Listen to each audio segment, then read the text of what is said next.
सुन लो दुनिया वालों। अब बात एक बार ज़रा पूरी दुनिया की कर लेते हैं और पूरी दुनिया में 2026 को लेकर किस तरीके की प्रेडिक्शन है उसे समझ लेते हैं। फाइनेंशियल मार्केट का क्या हाल रहेगा 2026? फाइनेंशियल मार्केट में कहता हूँ शेयर मार्केट में बड़ा गिरावट होगा और थोड़ा बहुत उलझान रहेगा आगे, पर अब गिरावट होगा।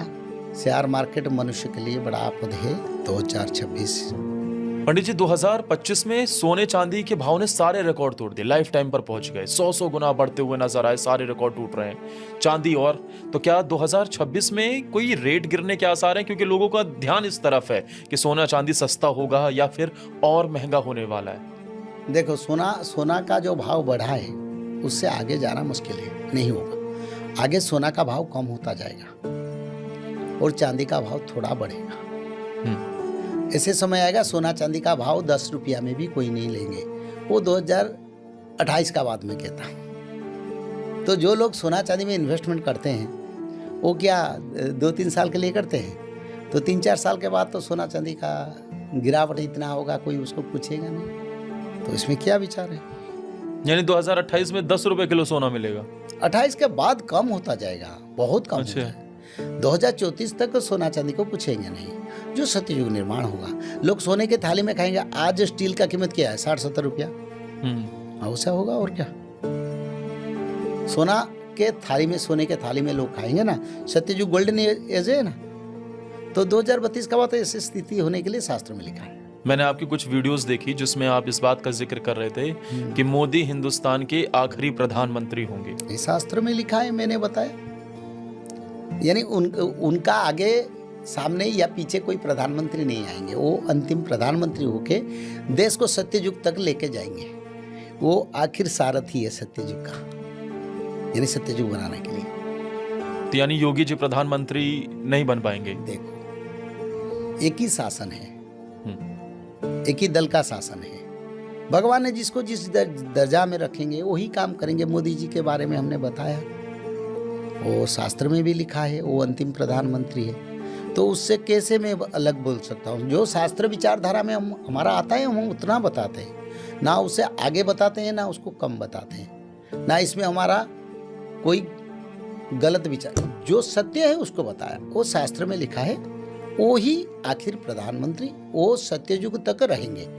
जब भगवान सत्ययुग निर्माण करेंगे फिर उसी युग में भगवान अपने हिसाब से किसी को जिम्मेदारी देंगे। तो राजनीति के बाद मोदी जी क्या करेंगे फिर? वो तो भगवान का भक्त है, भक्त का काम जो ही करेंगे। योगी जी उत्तर प्रदेश तक ही सीमित रहेंगे?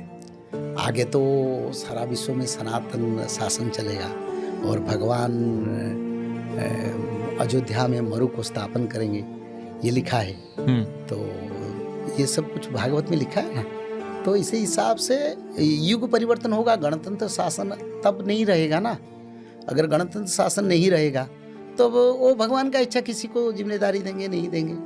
अगर भगवान कल की चाहेंगे जोगी जी को मुख्यमंत्री के लिए कर सकते हैं, और वो प्रभु जी का इच्छा है।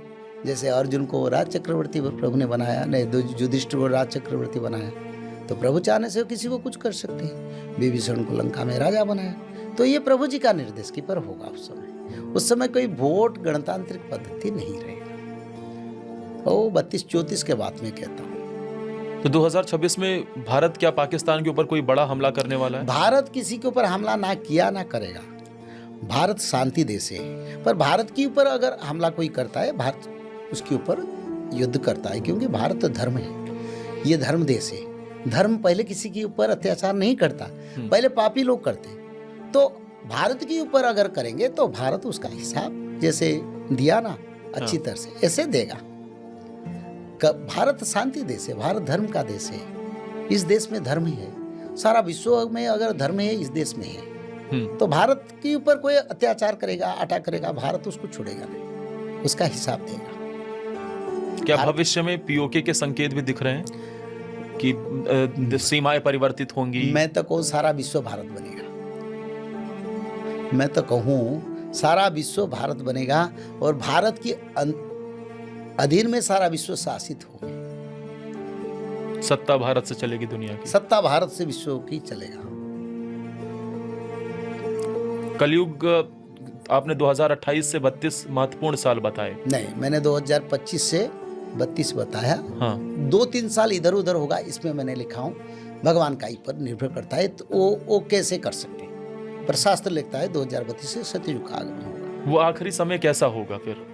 आखिर समय में लोग नहीं रहेंगे, लोग धर्म के नाम भजन करेंगे, आपस में भाईचारा बढ़ेगा, सब लोगों को प्रेम करेंगे, माताओं का सम्मान बढ़ेगा और एक विश्व एक परिवार बन जाएगा, सभी धर्म का समन्वय होकर सनातन बन जाएगा। दर्शकों, जैसा कि भविष्य मालिका से श्री काशीनाथ मिश्र जी ने बताया है कि श्री नरेंद्र मोदी जी भारत के अंतिम प्रधानमंत्री होंगे।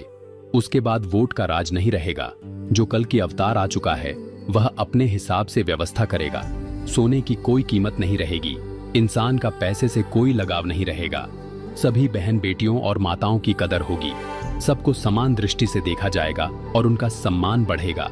दर्शकों, श्री काशीनाथ मिश्र जी ने भविष्य मालिका से पॉडकास्ट में जो कुछ कल की अवतार के विषय में बताया, उस आधार पर हम यह नहीं कह रहे कि यह कार्य संत रामपाल जी महाराज के द्वारा हो रहा है, लेकिन हमें ऐसा एहसास हो रहा है कि शायद यही वो परमात्मा के भेजे अवतार हैं या स्वयं परमात्मा हैं जिन्हें श्री काशीनाथ मिश्र जी और अन्य भविष्य वक्ता कल्कि कहते हैं।